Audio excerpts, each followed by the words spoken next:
never know how far away you are from that viral moment. If it's pure in its intention, what it is you're trying to achieve, I truly believe you will find an audience.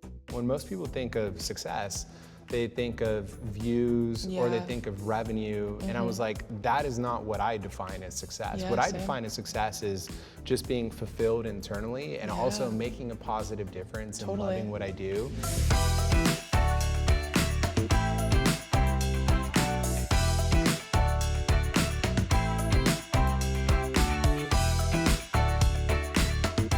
We're on Forbes. This is amazing. Can you believe that we made this list? No, I can't. I'm worried they're gonna rip it out from my cold hands eventually. It's very exciting.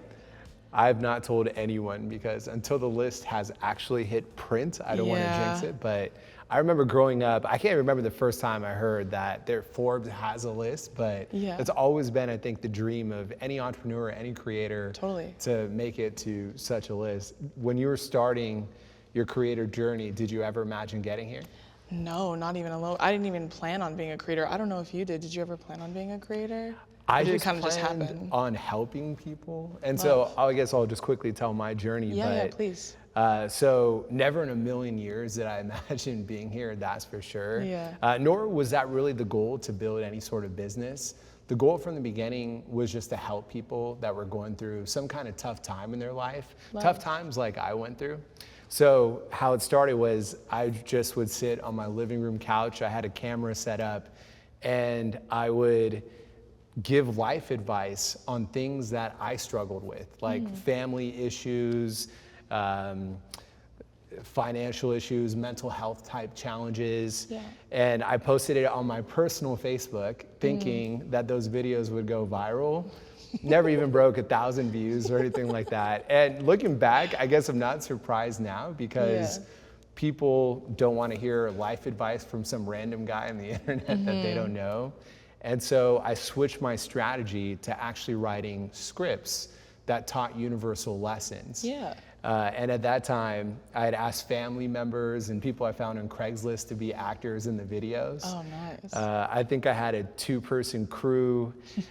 We shot everything in my apartment. And I think we used an iPhone in the beginning. So everything was like as scrappy as you can imagine. But the stories were full of heart and taught positive lessons. And eventually it just took off. That's so nice. Yeah. Did you plan on like doing short films or anything? Like, did you ever want to be a filmmaker at all? Oh my gosh, no. Really? My high school teacher, I remember one time pulled me aside when I failed a test in writing in English. And she said, Dhar, I don't know if you're ever gonna graduate. And now just thinking about that and having created over 1,000 films that I wrote, it's so ironic. You should mail her a copy of the Forbes when it comes on print. I know, if I remembered her name, I would. That's even funnier. I know. We get so caught up sometimes in like, hey, people are gonna think this about us, and then literally years later, you don't even remember their names. Yeah, so absolutely. It's like, if you're not gonna be thinking about it 5 years from now, don't spend more than 5 minutes thinking about it. It's just like a life motto. Yeah. What about you? Well, I mean, becoming a creator obviously was never like in my purview, at least not initially. I went to college for journalism and communications, but I wanted to work in sports, and I think like I wanted to be a sports broadcaster, work in sports journalism. I really loved like long form narrative storytelling. So my dad went to the NFL a spell ago, and my dad got hurt and then got cut, and so I feel like I think looking back now, part of it was like avenging him. I'm like, well, I'll go take us there then. And I think that was my goal and my focus for a very long time. And I did sports all throughout college. I was the sports editor of my college newspaper. I worked a lot of different huge events, and I was like, okay, this is my path. This is it for me. And I'm a Virgo, so I don't deviate from paths. Like I pick one and I go, and unless I have a backup, I do not divest from that path ever. And so right out of college, it was really hard to get a job. Like obviously sports and entertainment is so saturated. And so I finally, after getting the first job I could, I finally went to, I got picked out of a resume pile for the NFL. And I was like, wow. I was so excited because, it's a real saturated business and it's all about connection, and I didn't have any at all. And they just picked me. And I did a whole bunch of interviews, and I was like, this is it, like my life is taking off, like my goal, it's always been my goal to work there. And I finally got the job, and then it just wasn't what I thought it was gonna be. I like to think now, looking back, that like I climbed the mountaintop and I didn't like the view. And then it's kind of this, what do you do now? Like, if I don't like it, should I just stay this course? Should I try and deviate? And they didn't really give me a chance, because then they fired me. And then the pandemic hit like 2 weeks later. So after that, my boyfriend actually encouraged me to start posting videos online. And when I was in college, I would post like silly videos of me complaining about things, because you know, when you're in your early 20s, you're like, I'm the funniest person alive and everything's annoying. So I would just record myself ranting about things for my friends. You wouldn't post it?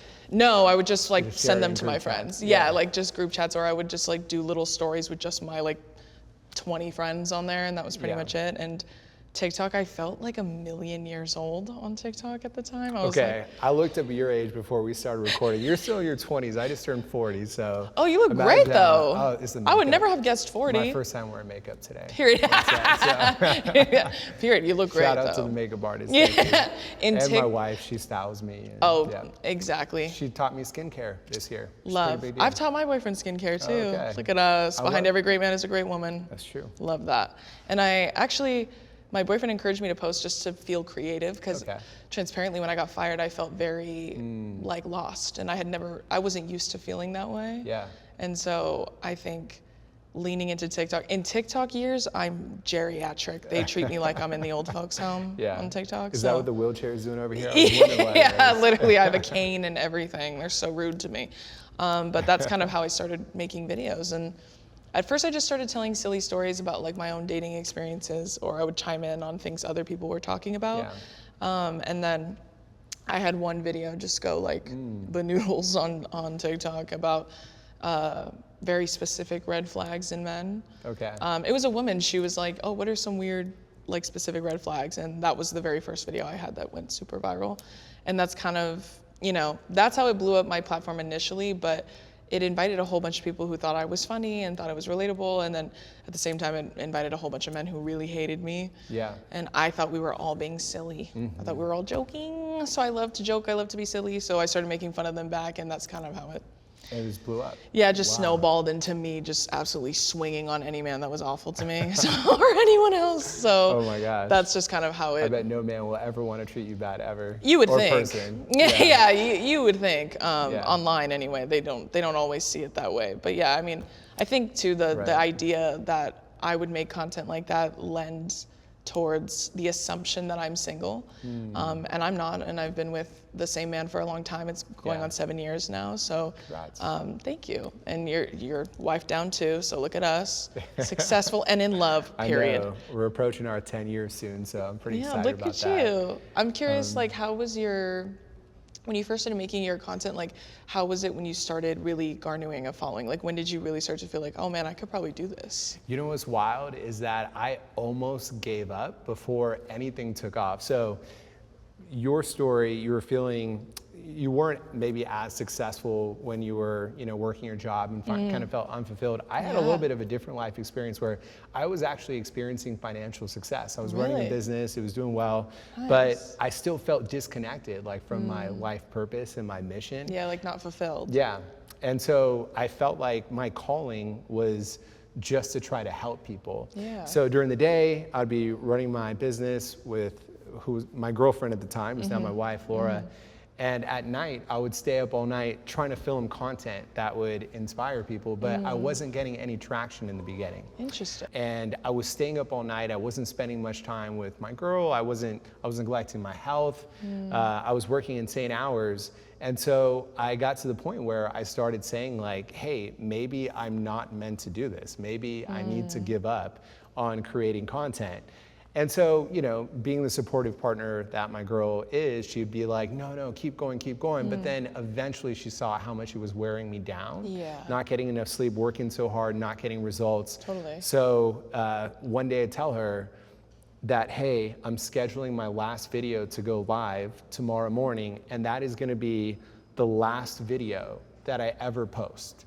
I was like, I gave it my best shot. It's just not meant to be. And she accepted that. And we went to bed that night, and I can't make this up. At 6 o'clock in the morning, Laura wakes me up. She goes, Dhar, wake up, wake up. And I'm like half asleep, rubbing my eyes. I'm like, what's up? She's like, that video you posted, it's going viral. And I was like, there's no way. I opened Facebook, and that video was blowing up. It had gotten like 1 million views in a couple hours. Wow. That video today has gone on to get over 100 million views. Wow. But it just goes to show that you never know how far away you are from that viral moment. Yeah, totally. So the most important thing is to keep going. Yeah. Because everyone has like bad days you're feeling discouraged, days you want to give up, days that things aren't working out, or the criticism is getting to you, or the negative self-talk. Yeah. But you never know how close you are to striking gold or success in anything you do in life unless you keep going. Yeah, absolutely. So it's like a big part of what I believe in. Yeah, I've told people too, I'm sure people have asked you like for tips, like when they're creators or they're trying to be one, or maybe they're like new to the game. Yeah. A lot of times I've told people like, if you're doing it for the right reasons, I firmly believe it will happen for you. Yeah. Like chasing fame and fortune, especially now, because you've been in the business longer than me. Now it's like, it's shifted completely. Like people are like, oh, I want to go viral. I don't want to go to school. I don't want to get a job. I want to be an influencer. Right. Which was not the case when I was younger. I'm sure that wasn't the case when you were younger either. It's like, it's a completely different industry now. And so I've always told people, like, if it's pure in its intention, what it is you're trying to achieve, I truly believe you will find an audience. Absolutely. And they will find you. Yeah. But it's inauthenticity, I think, that never really hits the way people expect. And people, like when it comes to asking advice on how to go viral, how to build community, how to capture audience, a lot of people want to hear like, hey, focus on your analytics and cut out negative retention moments, optimize for click-through rates and collab with other influencers, follow trends. But honestly, it's exactly what you said. It's finding something that you're truly passionate about. Real. Every topic can go viral in some capacity, but if you're not passionate about what you do, then ultimately the audience is going to feel it, as you're saying, but also you're going to burn out. Totally. You're gonna wake up feeling like, just like you were in the NFL or me, like running my day business, like unfulfilled, and then you're gonna burn out and not want to continue going after your dreams. So yeah, that's always my number one advice. That's so true about the analytics thing too. I've had people say like, how many times should I post a day? What time should I post? Like what hashtag should I use? And I've always told people, you can do your absolute best to guess the algorithm, but you will always be wrong and it will always change. So the best advice I can give you is to just be consistent, which is just keep posting, whatever that looks like for y'all. And then also at the same time, like find what it is you really want to do and like achieve, and who you're trying to talk to, who you're trying to reach and everything. Because even when I initially started, I did not think I was going to turn into like just a absolute boxer of men. Like I did not think that was going to be my journey. I'm happy to do so. I'm very good at it. I just, that wasn't what I initially planned. It was just something I think I realized too, that I felt the same thing that you said, which is I didn't feel like I was walking in my purpose when I had gotten that job, because I had worked my entire career up until that point to that goal. And after getting it, I felt so unfulfilled and I didn't feel right. And so now doing this, I realized I thought that was my purpose, and it turns out this is, which is not just like obviously making videos and entertaining people, but protecting people. I feel very confident and very strong when I protect others. And that's like what my videos are for, essentially. It's just like a layer of protection for other people. I think some people get so caught up in like, what is the end vision gonna be? Totally. But it's about taking that first step is the most important thing. And if you look at the most iconic companies in the world, like Wrigley's chewing gum, it started out as making baking soda. Legos started out by making wooden toys until their factory burned down and they came up with the concept of what Legos is today. I think Boeing made lawn furniture. Sony had no product at all. So many of the greatest entrepreneurs and businesses actually had no idea, but the important part is that they got started. They were consistent. And then over time they found that success. So it's like, don't overthink that first piece of content or that first minimal viable product. Just get it out, and then ultimately if you continue sticking to it, then you'll find what works. I've even told people to. And then you'll be boxing with men. Period. Like, there you go. Find your real purpose. That's mine. I think I've told people too that it's very, like when they say like, what's you know, a good piece of advice. I mean, other than I'm like, get a therapist and get a really good lawyer. Like, get a really good team, especially a lawyer.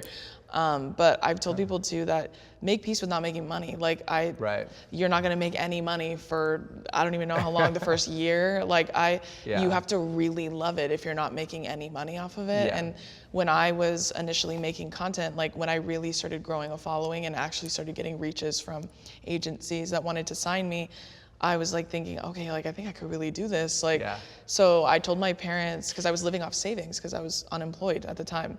And so I told my parents, I was like, I just need like 6 months. Just give me 6 months. I'm really gonna like put my all into this and see if it works. And my parents were like, okay, yeah, like 6 months sounds good. And similar to your story about how like, you're like, okay, I'm done after this one. It's almost 6 months to the day. Wow. I was signed, I hit 1 million followers, and like I actually got like my first couple brand deals, and like things really started moving for me. So it's like, I feel like it's very like, are you a big manifester? Do you like manifestation? Big. Well, my last name is Mann. Oh, so I actually released a t-shirt called Manifest. Love. That had 2 N's. So I'm very much about the universe and connecting energy. Me too. You manifest certain things in your life. Everything amazing that has happened to me is through manifestation. Same. Oh my gosh, that's so funny. Same. Yeah, visualization. And I have these weird, just visualizations of where things are gonna end. And when I get that energy, I feel like 9 times out of 10 it works out. You're so me. I have the same thing. Yeah. I'm like, sometimes I'll tell them, I'm like, I had a dream about this and I know it's gonna happen for me. Like I hosted the red carpet for Black Adam. Congrats. When, like obviously the Rock's movie, which I didn't know I was gonna get. But when I found out The Rock was going to be a superhero, he's someone, I'm someone.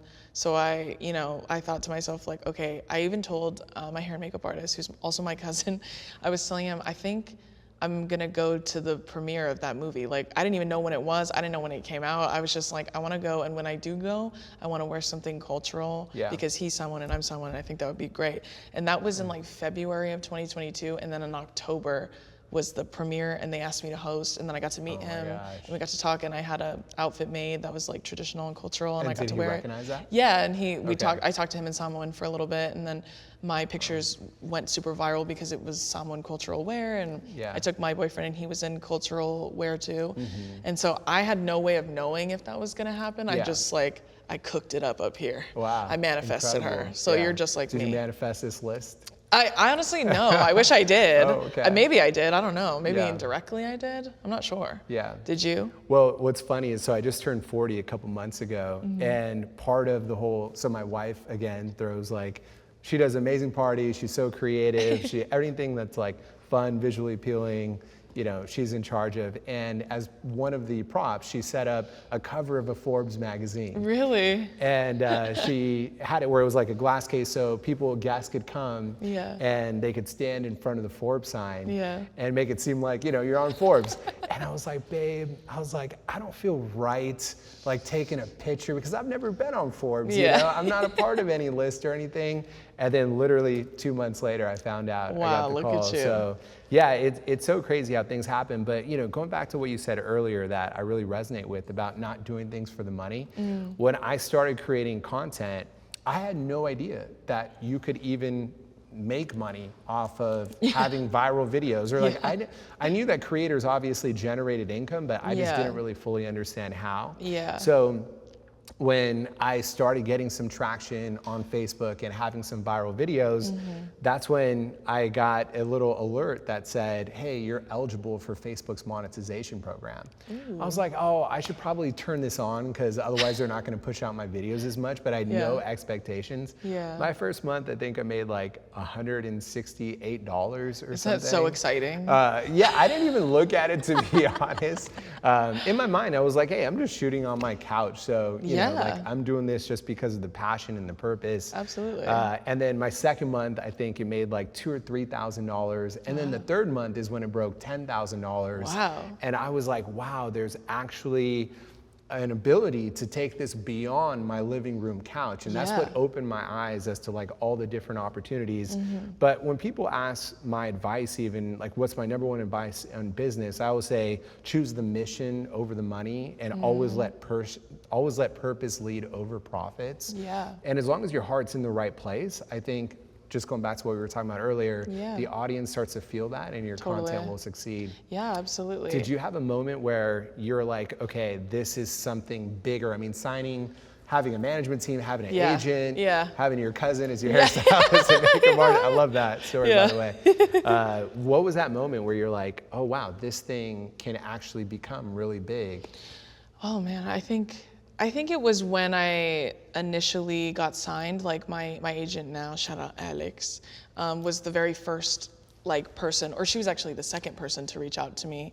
And I grew up with the internet. I watched your videos. I truly, I had no understanding of team or how that works. I knew people made money, same way as you. I knew people made money. I just wasn't really sure on the logistics of it. And when she initially reached out to me, I had met with a couple other people, but the vibe seemed weird because my mom is also one of my managers too. So it was just she and I just taking the meetings and just seeing what people were offering. And I do remember in the initial meetings that I was a little worried because my videos were doing very, very well on TikTok, but no one was really reaching out to me. And I figured it was because of the nature of my content, which I understood, but I also felt a little damn, that sucks. If that's what's holding me back from being able to do this, at least I'm still enjoying it, right? You didn't think I should change my content? No, never. I just felt I feel so convicted in who I am as a person, and I feel that shows in my content, and I was just so unwilling to bend or change in order to be more brand friendly.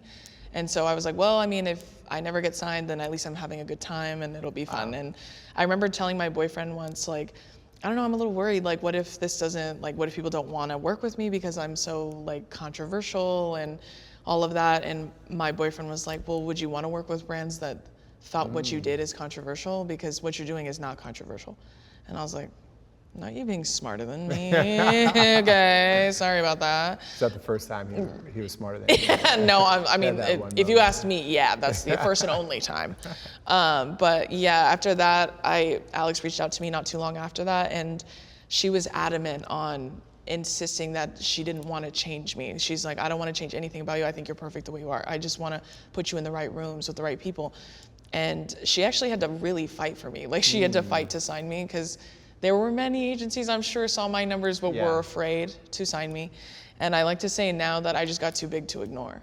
Oh, wow. So they had no choice but to sign me. Because then at that point, once I signed with Alex, I was compounding in followers. So I hit 1 mil in July, and then of 2021. By December, I hit 2, which is cool. But then by the end of December, I hit 3. And then by the middle of January, I hit 4, then I hit 5, then I hit 6, then I hit 7. It was just taking off. Yeah, I grew 5 mil in 6 weeks. Oh my gosh. That's an insane number. I don't know how I did it. Sometimes people ask me, I'm like, I don't know. Just be really mean to men. That seemed to work for me. If y'all want to try it, take it for a spin, see if it works. But I think that kind of recognition of someone seeing me and seeing what it is I was really trying to accomplish, because obviously I make silly jokes and I'm mean to bigots on the internet, but past that, I was really adamant about empowering people and giving them the tools to understand that they don't need to internalize anything bigoted men say to them. They don't need to hold on to it, and it doesn't need to shake their confidence, and it doesn't mean they're never gonna find someone who loves them and they don't need to dim or shy away from it. So I feel her really seeing that in me was the first time that I was like, all right, I think I could do this. I really truly believe I can do this now. Yeah. And she's still my agent now. So I was one and done, look at me. Yeah, that's incredible. I know for me, I remember the most stressful part was deciding whether to take this from my living room to actually getting a real studio. Yeah, I was gonna ask about the expansion of your team, what that was like. So again, in the beginning, it was all just to try to create content that inspired people. And I just thought I was gonna be running this from my apartment for a long time. It wasn't easy because my apartment was where my girl and I would run our business during the day. We'd live in the apartment. We had a roommate, and then all night it was a film studio. So it was challenging living in such a scrappy environment. But then like we would turn every aspect of the apartment into a film set. So our dining room became a restaurant. Our bedroom became a nurse-patient room. Everything imaginable. And then we got to a point where COVID hit, and we could no longer get film sets if we ever wanted to rent them. So it was really stressful deciding whether we actually wanted to move our operation into a full-fledged studio. It's not cheap committing to like commercial real estate. Usually you'd have to have like a 5-year lease. We're trying to own something in LA, especially. It's so expensive. So I went back and forth on it for a long time. And then ultimately it was like, hey, you know what? Like sometimes in life, you just have to go for it. Like you just have to, jump and then like bet on yourself. Exactly. And that's what we did. We started off with just subleasing a gym. Nice. And then when we were going to build our own sets, and I had a contractor bid out 6 different film sets that we could start with. It was a low-income apartment, a high-income apartment, a classroom, a courtroom, a restaurant, and a hospital. And then I looked at all the prices and I was like, what are the 3 cheapest sets that I could actually build? Scrap that, let's start over. Because we couldn't afford to build out all 6. And then we would just build 1 set at a time. And it ended up being the right decision because even though we were on like a 2-year sublease or something, and I was scared of not even being able to build out that whole first studio that was like 30 or 40,000 square feet, within 2 years, we had 3 other studios. Wow. So things just kind of started taking off from there. Our team started expanding. We went from having 3 people on our team to now we have like well over 200 people. Wow. We went into different styles of shooting content, different genres. And the business kept just expanding in different ways. But it all kind of started by taking that initial leap of faith. Because if we never took that, then it probably would have still been in the apartment. Totally. So it's amazing as to like where something could start and where it could go if you actually believe in yourself and take those chances. I feel like too, that's also a really good point about when you make more money, you spend more money. Like if you want to keep growing your business, like it's, especially investing in you, investing in your team, investing in your employees, like that's something that's very new for me too, like running a business. Like it was just me, my mom, and Alex for a while. And then after a while, we needed a manager, so I got a manager. And then we needed a publicist, so I got a publicist. And then you need a lawyer, and you need like a stylist, and you need a hair and makeup artist. Like you need all of these different elements. And then it is very nerve-wracking. I totally relate to that when you start seeing like how much people cost, like labor costs, and how much, and also on top of that, like I really wanted to, like for my cousin Adam, who's my hair and makeup artist, for example, like he was already doing it full time for a long time, and he's done my makeup for like my prom and my Sadie's. Like we're related, so we've known each other for a very long time. But I did have him on like a little baby retainer in the beginning because I was like, this is what I feel comfortable doing right now because like I'm still building. And then after a while, I was like, I can't afford to share you anymore, so I'm gonna need you to take you full time, buddy. And he was like, sure, retire me, I don't care. So it's like I think like what you said, when you bet on yourself, like a lot of times, like I feel like my parents are both entrepreneurs too, and so my parents have always told me like you're never gonna work harder for anyone than you do for yourself. And especially when I don't know, do you source in-house? A lot of people, like in the beginning, were you like, okay, obviously my girl and my friend and maybe my brother, like at first like kind of pulling them into your little universe? I grew up in Northern California, so I actually didn't really have family or people that I knew for like a very long time. because you were down in LA already. Southern California. So no, but the key factor for me for growing like that initial successful team is like trying to find people that are as passionate about you are. Like there's times I work really hard and really late, and there's times that I would be leaving the office and I still see like other team members that were still working at it. So especially that initial team, which like at that stage of 1 to 15 people is what I call the family stage of building the company. You want people that are so passionate and so dedicated, and they're kind of generalists where they do a little bit of everything. But then every scale of the company becomes different. Like when you go from like 15 people and above, that's when you start to hire mid-level managers. Totally. You have to start to get comfortable with delegating tasks, which is hard because you want to be the final approval, especially if it's content that like has your face or your name on it. Totally. You want to be involved in every step of the process, but then it's learning how to let go of certain things that you're so used to being in control of. Yeah.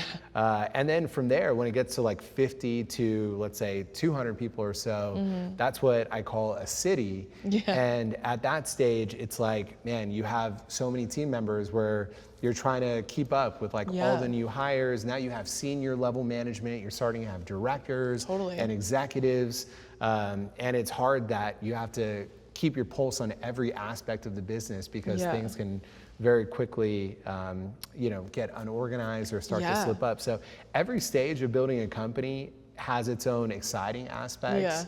And it has its own challenges, but I've just always been someone for some reason that like, if I'm gonna go for something, I'm gonna go for the biggest version of that and see how far it could go. But similar to you, like I had lots of people sort of questioning, oh, these are silly little cringe videos on the internet, right? Like, I don't think that they'll actually turn into anything. And then at some point, right, like your views, your community, your audience, it just starts to speak to the success. Too big to ignore. And if you keep leaning into your actual community and the people that you're serving, you can always learn from anyone that, has some criticisms or something to help you become better at what you do. But as long as you stay laser focused on your core audience, that's what is ultimately going to help you become more and more successful. Yeah, absolutely. The part about team is so real too, because I do struggle with like delegating. At least I did in the beginning. I'm still working on it, but as my team started to grow, I feel the same way about you as far as like good people, like genuine people are people that I love to have on my team. And I'm not a big flashy name person, so like big agencies that sell you this bill of goods, like they're like, oh, I could take you everywhere. I represent all of these people, and you'd be so happy, you'd be so lucky to be signed to us. That doesn't really speak to my spirit personally. Like I'm more of a gut check person. So if I feel like that person is genuine and really does want to do a good job and wants to work really hard alongside me, I'm in. Like I don't need a fancy resume. I don't need like big name clients. Like if you're a good person and you're good at your job, like come on board, babe. That's how I feel. And like my manager, for example, he sought me out. Like he came to my agency at the time and was like, hey, I really want to work with Drew. Like, can I meet with her? And I remember in the initial meeting, he was great and knowledgeable, and he's been in the business for a long time. And at the very end, he was like, I just want to say too, before we leave, like, because my manager, Phil, he's a white man, an older white man. And he was like, I just want to say, I know I'm a man, I know I'm a white man. I just want you to know I'm always going to use my privilege to fight for you. And I'm going to amplify you. I'm never going to try to change you because I love what you do now, exactly the way you do it. So I'm going to use what I have to get you into bigger rooms and in front of other people. Like that's what I want to do for you. And I was like, okay, cool, sounds good. And then when we hung up, I told Alex, hire him immediately. Hire him, I love him, he's perfect. Because he had no reason to say any of that to me, but it does really speak to me personally, especially as like I'm an Indigenous woman, so like for me, doing what it is I do, obviously vitriol is a huge part of the hate that I get. And so the way that people treat me, even on the business side of things, the way they treat me, talk to me, approach me is very different than they would approach me if I looked differently. And so to know that I have people on my team that recognize that kind of biases or that prejudice and can diagnose it themselves without me having to bring it up or without me having to like tell them, hey, they're judging me by prejudice, not because of my content or who I am as a person. To have people like that in my corner and to recognize that was like really spoke to me a lot. And I feel like that's kind of like a running theme, I think, on my team is like everybody's a good person and we're all team players, like on the same side. Absolutely. So I'm Indian and, we all have our challenges when we're going into this kind of career path because it is untraditional, but I think especially for minorities.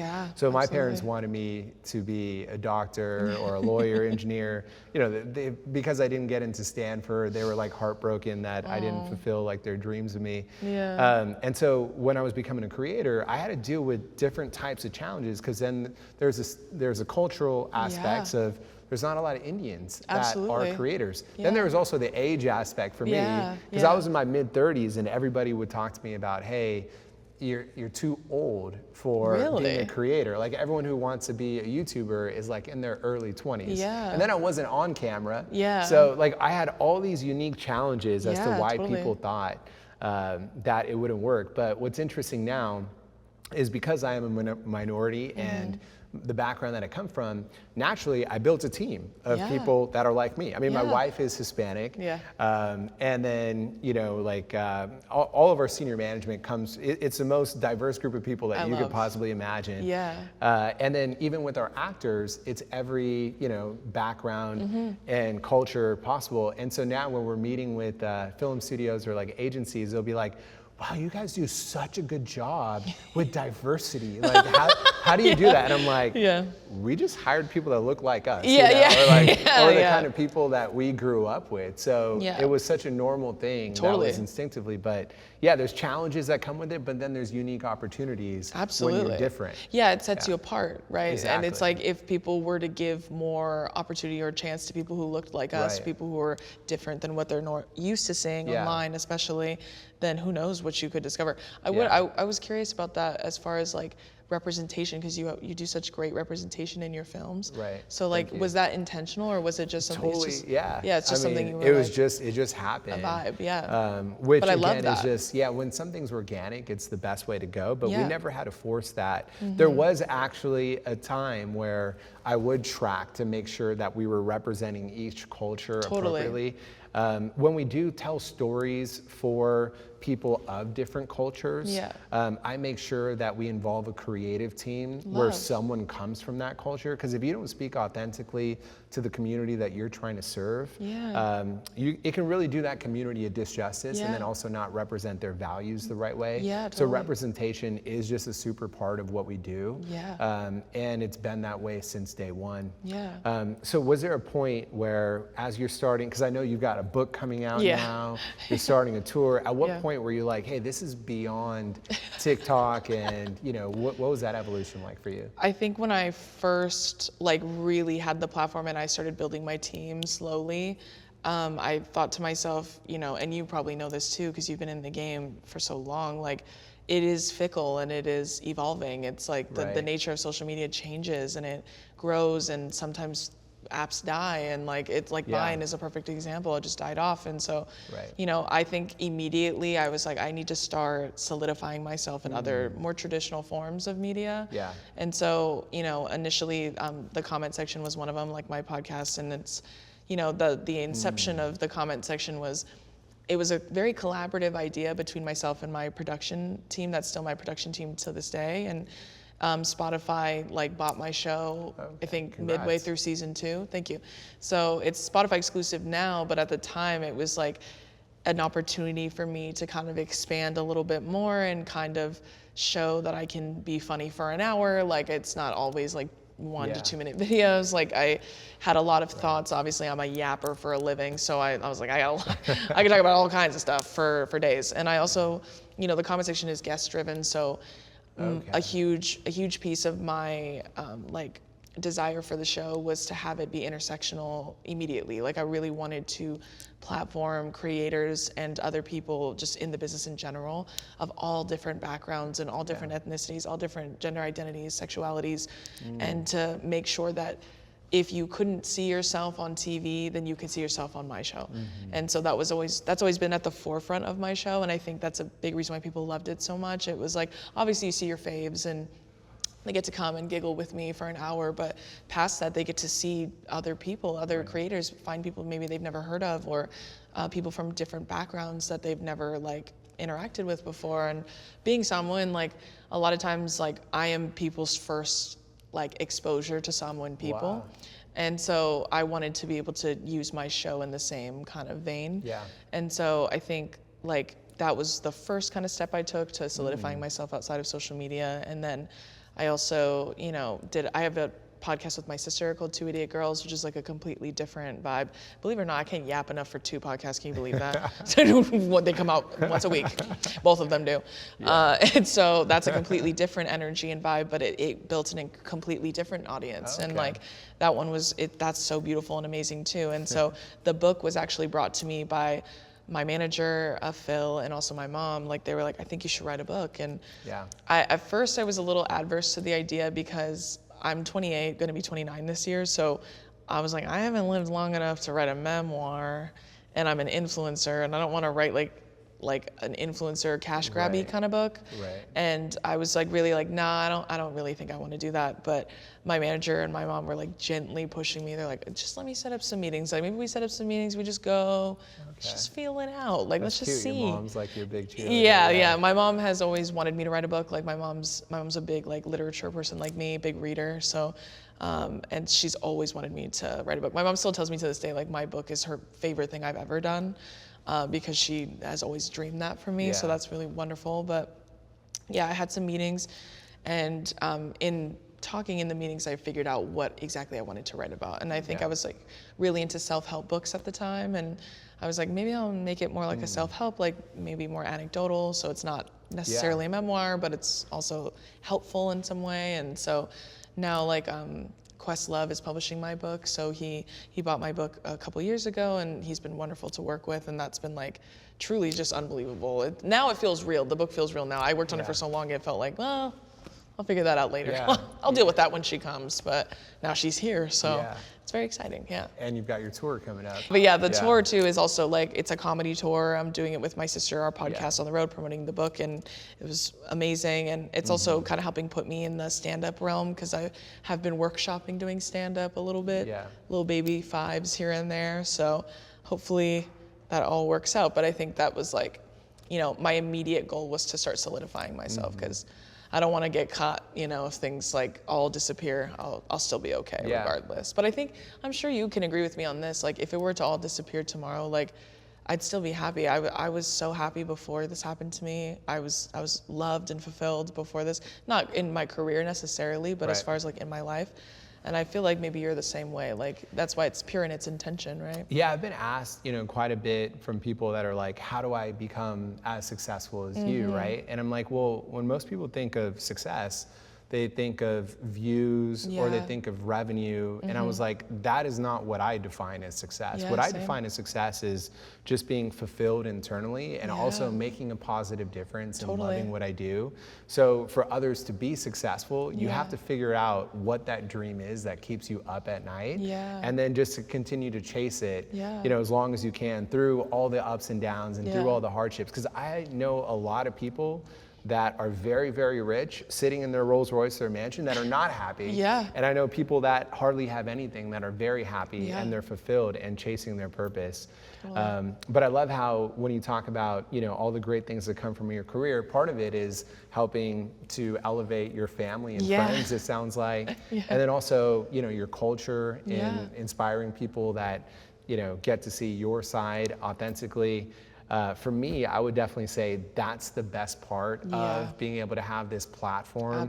Is being able to just meet the people that you get to inspire, that are like, hey, you helped me overcome this tough time that I was going through, or your content helped me during my darkest days. And especially as a dad, like to be able to know that my content is reaching young people and helping to spread like life lessons and positivity in a world that's full of so much negativity, that's definitely the most meaningful part for me. What's interesting is since I started my career on social media, so many people have told me it's all gonna go away, YouTube's gonna go away, Facebook's gonna go away, Instagram's gonna go away, and if anything, viewership has just shifted more towards digital platforms. Like more people are tuning into YouTube on TV now than even Netflix or any other media platform. So majority of our revenue actually relies on the ads that Facebook and YouTube put in between our videos.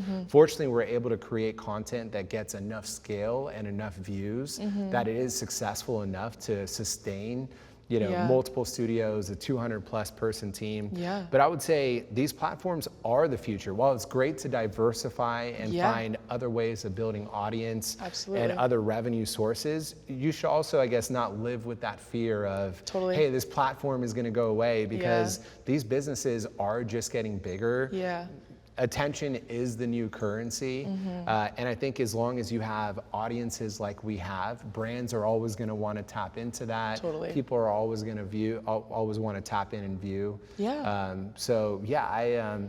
We've been able to build our business primarily off of AdSense. Our brand deals are not as significant a part of our income as most other creators. I think part of the challenge is that I'm not actually the face on screen.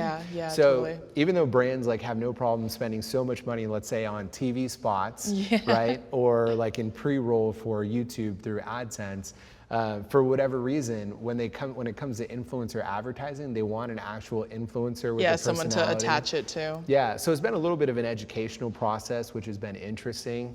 But beyond that, we also have built an in-house agency, because when you do what you do at the scale that you do it, you start to develop a lot of superpowers and a lot of infrastructure. So it's kind of like how Amazon built Amazon Web Services, AWS, just through their own need for having so many servers. We were able to identify, hey, we've got studio space, we've got production teams, we've got post-production teams. How do we turn those and offer creator support services? So now actually about 25% of our income comes from our agency that just provides support services for other creators. Interesting. And we've gotten really good at repurposing existing content, because it's a global audience. Absolutely. And it takes so much time and effort to create one piece of content, but if you can figure out more ways of getting that content to reach additional people without having to produce brand new content just through repurposing, it's a very successful strategy that we've gotten really good at. So our agency has also been a very significant part of our growth. And then now we're looking at ways of taking our content and turning it in, reaching audiences through other mediums, such as books, podcasts, like you said, but also in-person experiences, which sounds like it's a part of your strategy right now that you're doing. Yeah, absolutely. I mean, I think for me, like the majority of my revenue comes from brand deals, obviously, but I feel like because I've been able to, obviously I have a very specific niche on TikTok, I've been able to kind of like expand a little bit more because obviously everybody knows I can make fun of an awful man. I've proven that, but I've kind of expanded a little bit more into just general comedy and entertaining, and I feel like that's my TikTok kind of niche, but then I also like have a different kind of format on Instagram, and then I have a different format on Twitter. Like my personality is kind of diversified amongst all the platforms to kind of offer brands a different look. Like if they're looking for something a little less mean to men, a little more lifestyle, they can lean towards Instagram. So I think for me, the majority of my money comes from brand deals, but obviously like I also have like a Spotify exclusive podcast, which I make revenue off of as well. I have the book, obviously, that's another one. And that's another reason why diversifying I think is so important as a creator. Like as soon as you can, please do.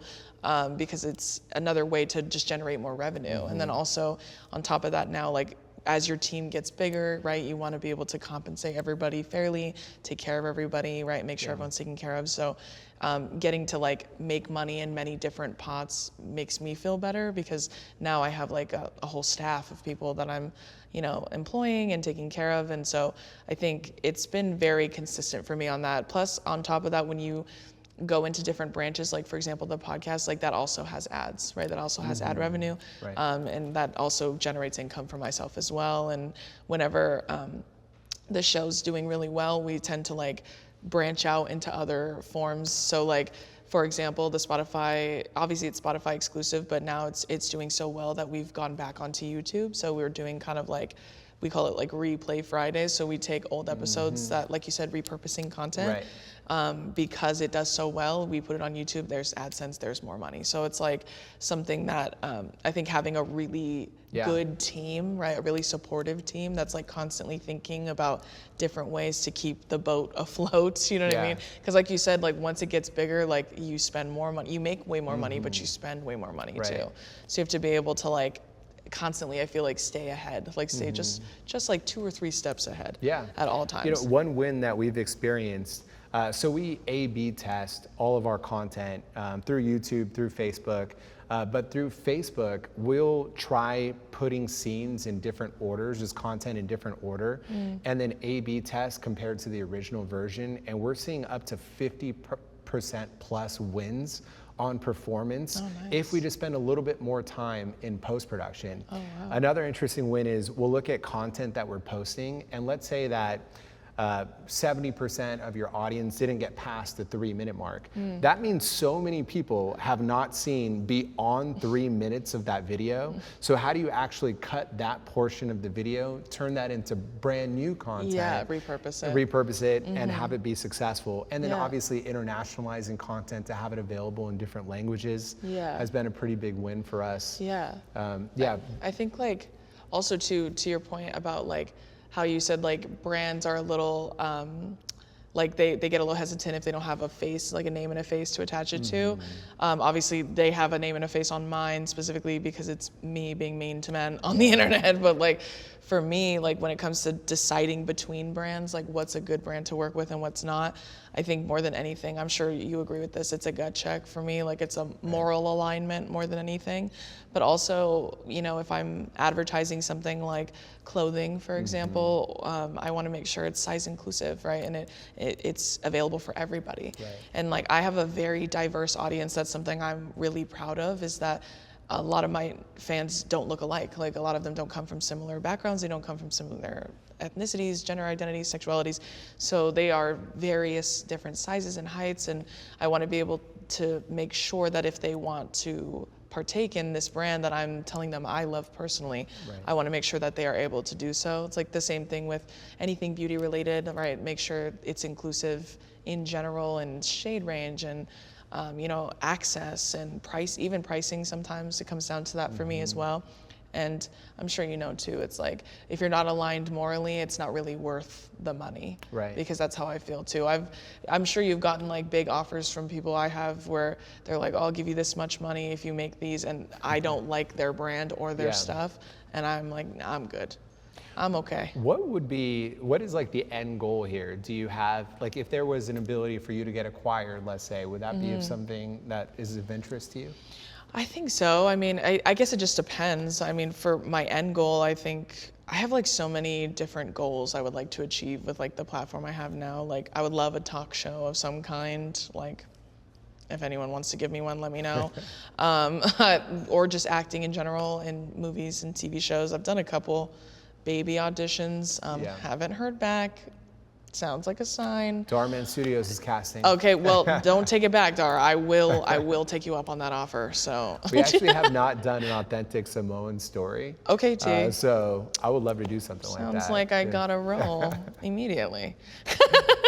But yeah, I mean, I'm sure you know too. Like, I did have a question though. I'm so curious because obviously you said you're Indian and you are someone who's representative in a industry that doesn't really have many people from your culture. Do you ever get people that are of the same culture that are like, I never thought that we could be so successul in a creative field? That we or me? That like for me, say that my to mom you. says that. Oh, really? How surprised she is. She actually did not start thinking that I was doing well in my life until like other kids in her neighborhood started asking like for her to FaceTime me. And she's like, okay, I guess you are doing something well with your life. Speaking of brands like working with me, like now that we're like kind of at this new level, right? Obviously we're in Forbes, how exciting, which is wonderful. But I think what can be frustrating about being a creator at this size and level, I'm sure you know too, is, I mean, for me, like my particular niche, I obviously am so aggressive to men on the internet, and I antagonize them and I attack them, which, you know, transparently, I expect to be attacked in return. Like if I got freaked out or scared every time they said something about me, I would be a big hypocrite. But I feel like the difficult part about that in regards to brands or companies really is that either sometimes they don't see the vision at all with me. Like they're like, she's really big, she does really well, but like it's too much. Like it's too much, it's too angry, it's too this, it's too that. Or on the antithesis of that, like they will hire me and they will want to work with me, but they try very hard to change who I am and how I talk. And I think sometimes like I've had scripts written for me where they're like, oh, I'm gonna write something, a little blurb for you, just say it to the camera. And the way that they write me feels almost like a caricature of me. I almost like, and I've explained it to my team as like, it feels like a SNL impression of me. And it feels cheap and it feels offensive, frankly, but it also feels like they don't really see what it is I'm doing and what it is I'm like. They only see superficially, which is me laughing and making fun of dudes, but they don't see anything beneath that, which is I'm empowering others. I'm giving others the power back. I'm giving them autonomy. I'm telling them like, you don't have to hold this. You don't have to think this way about yourself. Like you should start to see yourself outside the confines of a man. And I feel like sometimes that messaging gets lost, especially with higher ups. And that could very well be because I'm like one of one as of right now. Like I'm the only person at this level that does this, which is like, I think wonderful, but also a little daunting, I'm sure, and exhausting. But what has that journey been like for you? Well, I think anytime you're trying to create positive content, there's almost higher expectations on you as a person. So naturally, you know, anytime you're getting as many views as we are, you're gonna get a lot of positive, you're gonna get a lot of negative. The key, I think, is taking the negative with a grain of salt. I always try to empathize first as to, hey, what is someone else possibly going through to make them want to say this negative thing to a complete stranger that they don't know. You're better than me, Dhar. I try to take everything as like, what can I learn from this? That actually is constantly my catalyst for improvement, actually. I get a report sent to me as to what are the negative things that people are saying, because I want to actually take that into serious consideration. Some of my biggest collaborations, for instance, have been with people that made videos criticizing my content. And then I will actually respond and say, hey, thanks for the feedback. Like, I didn't actually realize that I could be improving in these various areas. And if you ever want to see what our process is like to creating films, I invite you to come to our studio. You know, I like to read a lot of biographies of what other successful people have gone through in life. Storytelling, I just have a knack for. So Walt Disney, when he first started, in the very beginning, he was not a global success by any means, but he was successful just within the industry and through film critics. They actually, his little 2 or 3 minute pre-roll cartoons were actually very well regarded. But then once he shifted to creating feature films and getting global success, he was actually frowned upon by the critics. So it's so hard to try to make everybody happy no matter who you are. But I would say, what can you learn from it? And then how do you continue focusing on the audience that you're serving? What do you think some of the biggest challenges are of when you start to get that level of fame, aside from some of the criticisms and such? Just being a creator on this scale, it's not like you can just wake up and decide, hey, I'm gonna create videos. Like you have to have a process, you have to have a team, you have to have a lot of structure. What are some of those challenges for you? I think the biggest challenges I've had as far as like being a creator and being someone who's like, you know, recognized outside, have been things that I truly did not prepare for. Like I never in a million years thought I would ever have to prepare for transparently. So for example, like just privacy is no longer a thing. You don't have that anymore, you're not entitled to it. In fact, I feel like a lot of times, sometimes public, like the public perception of public people, which is, obviously I'm not a celebrity by any means, but like I'm in that weird gray area because a celebrity has a different level of intimidation to them. I kind of have one just personally, but like past that, I think the parasocial aspect that fans have with influencers is that they're like, oh, I know them. Like they know me, I know them, and I know everything about them, which is not true. Like you actually don't know me at all. You only know what I choose to show you. And so I think lately I've kind of been having that like renaissance. This is actually a huge reason why I went to therapy in the first place, was because I was really struggling with being perceived so severely in public. And I'm a very independent person. I love to do things alone. I loved to go shopping alone. I loved to go to the store. I loved to grocery shop, go to the movies. Like they're like these very simple, mundane things that you don't realize you no longer have a right to do anymore, because when you go, like, you can go, but then, you know, you get approached, which is fine because everybody is nice, at least for the most part. But then you get followed, and then you get asked questions, and then people post pictures of you and they're like, I saw her here, I think she lives here. And it's upsetting in a lot of ways. And when I initially grew my platform, my brother was still in high school. And so my brother was in public school. My boyfriend and my dad worked at a public gym. Like, my mom and my sister run errands all the time by themselves. And then people start finding out where we live and where we operate and where I like to get my nails done. And it becomes to, like, it gets to this point where you start to really, like, question, like, do I even have a right to privacy anymore? Do I even get a chance to ask people, please don't do that to me in public? Like, I have 2 dogs, but one of my dogs was having a lot of health issues a year ago, and my boyfriend and I were taking him to all kinds of vets, and we were trying to find what was wrong with him. It was very traumatizing, very scary time. And one night we thought, like, for sure our dog was gonna die, so we took him to the emergency room, and we were really, like, stressed out, crying all night.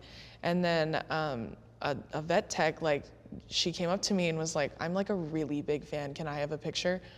Mind you, like, I haven't slept in like 12 hours. I've been sobbing all night. And I was like, do you mind if I, like, find out if my dog's gonna die first, and then, like, maybe you can revisit it with me later? Yeah. And she was like, tough. Okay. And she got mad at me. And then you have this fear, like, at the same time, like, I really do love my fans. I love the community I've built so severely. And I draw a lot of strength and power from them when it gets really heavy doing what it is I do. But there are moments where I just feel like I'm not even seen as, like, a human. I'm not seen as a person. I'm seen as this thing that they love and they want and they feel entitled to, and that I do struggle with that a little bit. What about you? Do you struggle in any capacity? Is your dog okay? He's okay. He's alive. I wouldn't be able to talk about it if he wasn't. No, he's good. How to have a conclusion. See, that's my mind as a storyteller. I got to know the ending. Right. But yeah, I think a lot of creators, they face challenges when it comes to trying to keep up with different changing algorithms all the time. The general ups and downs of being a creative and trying to come up with a brand new idea every single day. Being in the spotlight where every single word can be heavily scrutinized, and you're always worried about possibly saying the wrong thing and how it can be interpreted in different ways in the culture that we live in. But yeah, I mean, I would say these are challenges that every creator faces, but anytime I'm feeling somewhat stressed out as a creator, I just remind myself that how much of a blessing it is for us to be able to do what we do every single day.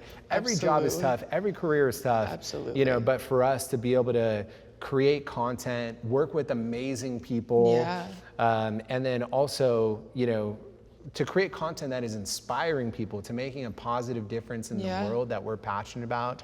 There's no greater blessing than that. And anytime I'm feeling a little bit stressed, I just remind myself like of what that mission is. And it just helps to motivate me to keep going. Yeah, that's such a good point too, about, like, recalibrating when you feel overwhelmed and stressed, because I think, like, this is, like, truly my dream job, like, my dream life, like. And past that, I'm sure you're the same too, like, getting to take care of my family. Like, I got to retire my parents. I got to retire my uncle. Like, I got to retire quite a few people in my family. And, like, those are things I never thought I would ever get to do at this age. It was always like a goal, like a dream of mine. But getting to do it now is, like, truly, like, such a wonderful feeling. And I've told people too, like, you're right, this is by no means the hardest job in the world, nowhere near. And I'm sure you've had a lot of shitty jobs. I've had a lot of shitty jobs in my life. So I'm grateful and I'm blessed, and I remind myself about that every day. And I always remind myself too to, like, hold space for myself to, because of the problems that you do have in this job, you would never encounter in any other job. Like, you could have 10,000 jobs, and not one of, if it wasn't this, you would have no idea how to deal with the problems. Like you said, over scrutinizing things that you say, like being perceived by millions of people constantly watching your every single move is something that humans aren't used to just in general. So getting used to that is, like, a whole learning curve. But I'm sure you could agree with this too. Like, I think having a really strong foundation at home, like, especially being surrounded by people who knew you before it happened to you, loved you before this happened to you, like that always kind of helps me too. When I'm in that recalibrating mode, I'm like, okay, I'm very grateful, I love this job, and my family loves me, that's all that matters. Like when I'm feeling stressed, I feel that. Well, this has been so much fun. What an incredible opportunity. I agree. I hope I get to see you again on 2025's Forbes list. Yeah, right. Forbes, wink, wink, wink. Oh, yeah, the camera's over here. But yeah, thanks for thank you this so amazing much. combo. Thank you for spending time talking to me. You're an OG, so I'm honored to have shared the couch with you, Dhar. Thank you. Likewise. Super inspiring.